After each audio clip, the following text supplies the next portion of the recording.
Hey everybody, welcome back to another episode of Cheaper Than Therapy. We're doing another Q&A conversation for y'all today.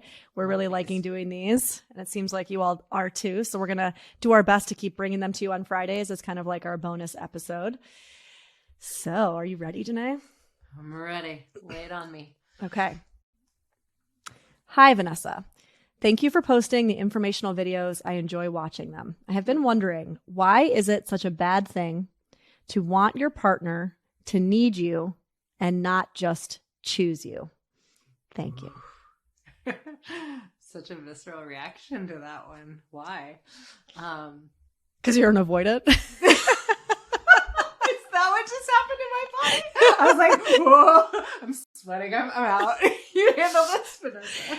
Y'all, you got two avoidant therapists here. We're like, nah, we're good. Yeah, No. you don't get to need. No, I'm just kidding. No. All jokes aside. Total jokes aside. That's no. Okay, so let's unpack this a little bit. And, I just want to name first off that I think that there's so much deprogramming that goes into the idea that our partner shouldn't need us, right? I think the romantic comedies, if you watch them, I think sometimes we watch them now and we cringe a little bit, the extent to which they're like, I need you, you complete me. Yeah, you're my other half.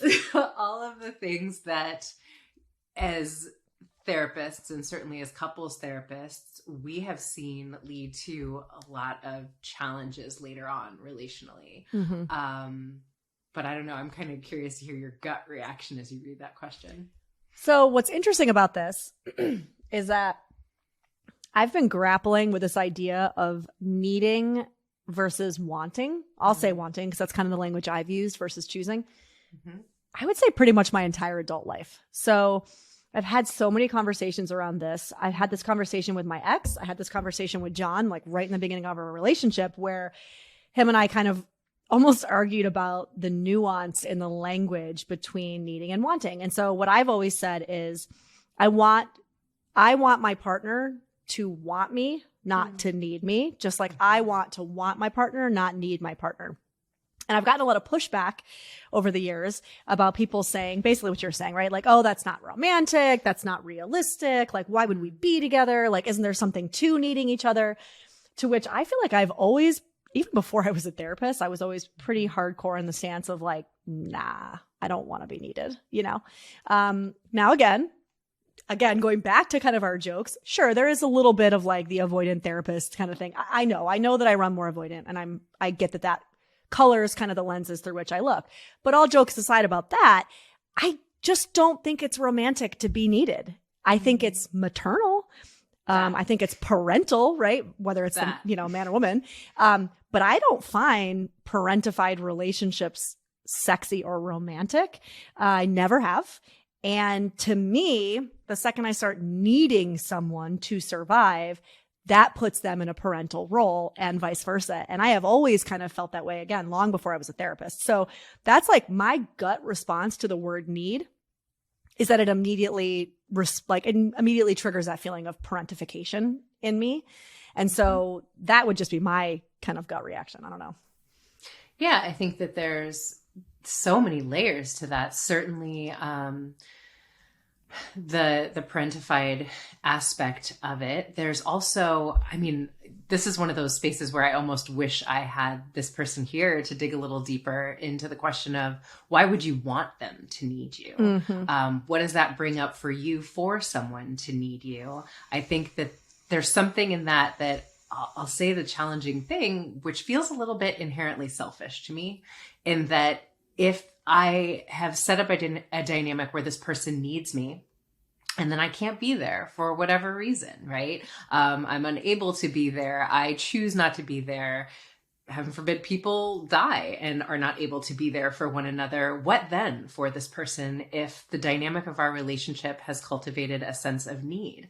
I think it's a little bit also what we believe we're meant to be doing in our lives, though. Are we meant to sort of be in this codependent space of completing one another and I'm okay because this person is here to make me okay? Or am I supposed to be really in relationship with this person from the space of witnessing them and supporting them in their growth and all that they came into their lives to be. But if they need me in order to get through life, I don't know that that's really about them, but it feels like that's about me and what it brings up for me to be needed, you know? Totally. So I think there's two things that come up when you're saying that about like needing to be needed, right? So I think for a lot of people, this idea of being needed by somebody gives you a sense of purpose, right? If you don't maybe otherwise have a really strong sense of self and sense of purpose in this world, in this universe. So if somebody needs me, and I see this happen a lot with people with their children, right? Like, yep. So listen, this is probably going to ruffle a lot of feathers out there, especially for the moms listening. But if anything happened to my kid, I honestly don't know what I would do, right? Like, would I even be able to go on? I don't even know. I mean, let's just put that out there. But the bottom line is that my purpose with my child is not to set her up so that she needs me, right? Isn't it Dr. Shefali that talks about like your whole purpose as a parent is to actually become, what's the word? Not invisible, irrelevant. Thank you. Yes, it's such a good word because I don't want to set my kid up to need me. That's not helpful to them. That's a hindrance to them. That's a hindrance to them becoming an independent being, right? And I would say the same thing goes for a romantic partner or a friendship or a work relationship, right? I mean, any of this stuff. So I think number one, it brings up like I have a sense of identity by being needed by somebody else, right? Which is a very codependent way of looking at relationships. I also think it gives us this kind of like false sense of safety. So if I need somebody or if they need me, it gives me this false sense of safety. You had mentioned a little while ago before we jumped on, like they won't leave me, right? So as humans, we are not comfortable with the unknown. And yet the paradox, the kind of hilarity of the life that we live is that nothing is known. And so we are constantly in a state of trying to make things feel secure and known and black and white and stable. And this is why we grasp, because we don't know. We have no way of knowing, right? And so we create these environments, we create these relationships in our lives to give our psyche some false sense of security, false sense of knowing.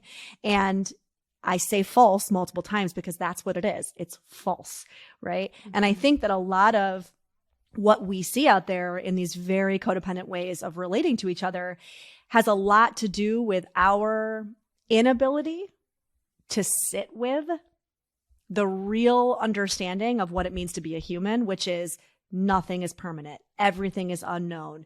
There's a lot of these bigger existential type questions that you and I, especially as depth psychologists, like we really work with a lot of this, the bigger soul questions, right?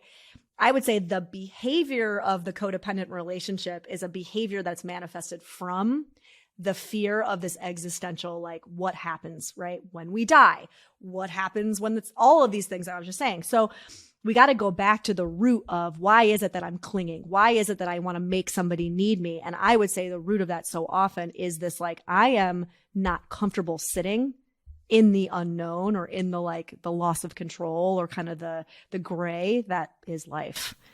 Yeah, I think you nailed it with everything that you just said, whether we're talking about our parental relationships, parent-child relationships, or we're talking about our romantic partnerships. Carl Jung said there's no greater burden placed upon children than the unlived lives of their parents.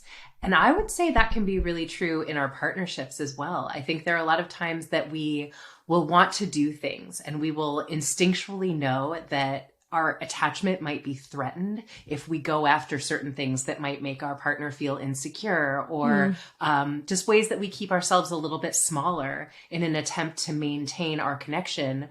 Or even the ways that I see things with sometimes people,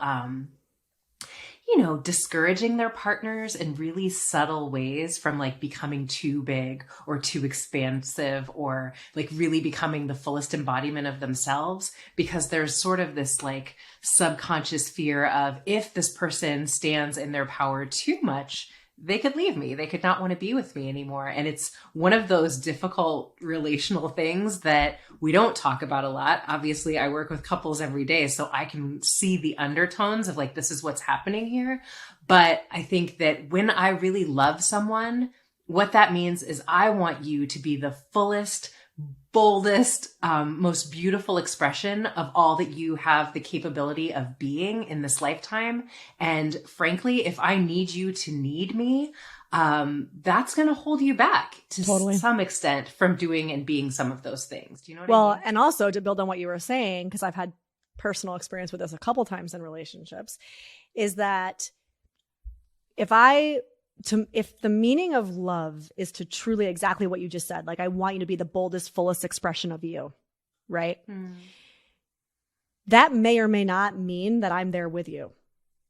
Yeah. So this goes against also the fear of this relationship could potentially end, right? Like, we grow out of people, we evolve, we hopefully, right? And we do not get to say to somebody, you have to stay who you are forever and ever because we have to stay together, right? We try, we do this a lot in our relationships. John calls it like the false promise. It's like, we are so addicted to the false promise, again, because of our fear around loss of control, our fear around not being needed. What does that mean about us? All these things. And I think that if this is the interdependence piece that you and I always talk about, if I am really looking at you and loving you for the amazing sovereign being that you are, I want you to be the best you that you can possibly be, whether that includes me or not, right? That is me actually truly loving. And I think that's a really hard one for a lot of people to grasp, because it's like the least selfish way to love. And it's not the way that we were taught to love. It's not the way that we were taught loving looks like. We were taught that loving means some kind of promise. We were taught that loving means you have to promise me that forever and ever you will never leave. You will never leave me no matter what. And that means love.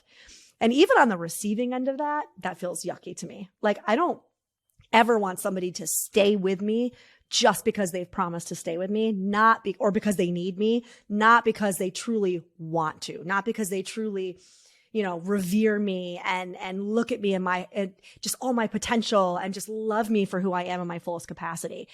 That's not a favor to me, right? Like, don't do me any favors, actually, because I don't consider that loving either. I mean, how many times have you been with clients where you've actually said to them, it's actually more loving for you to let them go? Right. Absolutely. When partners get into these like nasty spaces where it's just like digging at each other and and they hate each other. And you're like, this is not loving. Like, you're not being a good partner by staying with this person. You're actually hurting this person more than you're helping this person. Right. Yeah. I think that's so real. And I think what you're speaking to is, first of all, a more individuated version of what it means to love another person. It's a more mature love than we have been raised to sort of conceptualize or think that love is. And you're absolutely right. I can't tell you how often I will be sitting watching couples attempting to hold on to the attachment, which I can't remember this guy's last name, Julian something, but he was talking about what most people experience is not love. It's attachment. It's attachment. And when we're attempting to maintain an attachment, what we will do is we will manipulate and we will coerce and we will, play all kinds of games and control to do things to maintain the attachment, most of which has nothing to do with what it means to love another person. And I think the way that we are, I believe, being called to evolve as a human species in the way that we meet one another in all of the forms of love, not just our romantic partnerships, but the way we love our neighbors, the ways that we love our children, is sort of putting down these codependent templates of ownership, and that it is my job to, in an attempt really to avoid doing some of my own deeper inner work and self-actualization work, I hold on to this attachment. I grasp onto it at all costs. And really a lot of times treat the person that I say that I love in a way that is not loving. I think my ex-husband and I joke all the time that we are so much more loving to one another in a friendship than we were when we were together. I can really celebrate his wins, and we can see each other clearly because there's not all of the need to like control and make you who I believe that you need to be for me. We can really just be present with one another, but we can make the choice to do that when we're still with someone. But it really requires that we remove the ownership template from our mind. Like, this person belongs to me and they are mine to control, which is most of what, a lot of us were raised to believe that love is. Yeah. And so I'm owed something, right? Like they belong to me. And so I'm owed something, whether that's longevity, whether that's sex, whether that's, I don't care what it is. Like I am owed something. And usually I'm the one that makes up what it is that I feel like I'm owed, right? Whether that's societal programming, whether that comes from my upbringing, right? And I mean, I'm guilty of this too, for sure. I mean, this has been a lot of my work around codependency recovery, you know? I own you. And so you need to make me feel secure. You need to make me feel stable, right? I need you to be consistent because that's what I need, because that's what I lacked growing up, right? And I've had to do a lot of work around why is it that I am putting these kind of demands, these, like you say, the ownership template on a partner, right? And I got to go backwards and I got to do a little bit of that childhood work around what was I lacking growing up? What am I attempting to force somebody to give me in my adult relationships, friendships too? And why is that, right? And when I can start to open my eyes to see that, and I start to see the different things that I'm placing on the different relationships in my life of like, I'm owed this from you. And I can start to take that back, that responsibility. It opens my friendships and relationships up to just such a deeper, like I see you and you see me, or not. And that's the scary thing, right? Is that there is a potential when you start to love this way, that there are relationships that are going to kind of drop out. And can we be okay with that? Sure, it's going to suck. There's going to be grief. I'm not saying there's not going to be pain around that, but a little bit of, no, I'm going to radically shift the way I love is also realizing I'm going to have to walk into some fire to do that. And can I be with myself? Can I know deep in my soul that like, I'll be okay on the other side, right? I'm not going to die. It's going to hurt, but I'm not going to die.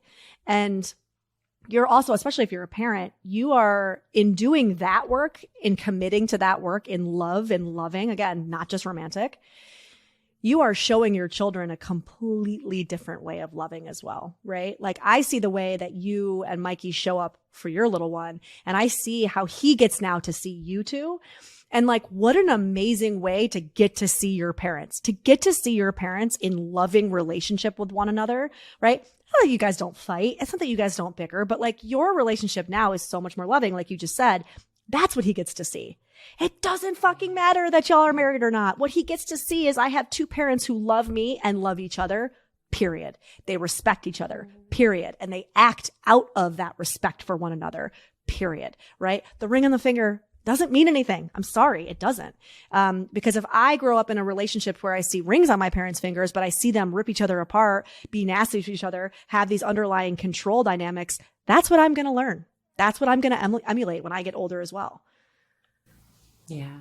I think it's just time. And these are tough conversations to have because so much of what, gosh, we are just such a discomfort, pain, avoidant, averse society, right? Yes. So like anything that is uncomfortable, anything is hard, we need to figure out how to avoid that at all costs. And it, you know, staying in the fire, as you just spoke to, of some of the challenging things of personal responsibility and the ways that I am attempting to get this other person to be the balm to sort of soothe the challenging feelings that I never learned how to self-regulate through when I was little. That's really, it takes a lot of responsibility that I have to put on myself and stop externalizing that power. But I'll tell you, it is the most liberating way to reclaim our power. And sort of, if I'm responsible for all of it, if I don't get to put anything on anybody else, then all of a sudden it's just like sky's the limit with what I can do and what I can tolerate and what I can move through because I've taught myself how to do it. And to your point, I think especially as parents, when we teach our children how to suffer and tolerate suffering, we teach them that they are capable of doing that. And it's not that we want to like cultivate suffering unnecessarily for them. But when we teach our children that any pain, any discomfort, any suffering, we got to shut that down. We got to make them that go away. Find something to use, whether that's a person or a thing, right? A substance, find something to make it go away.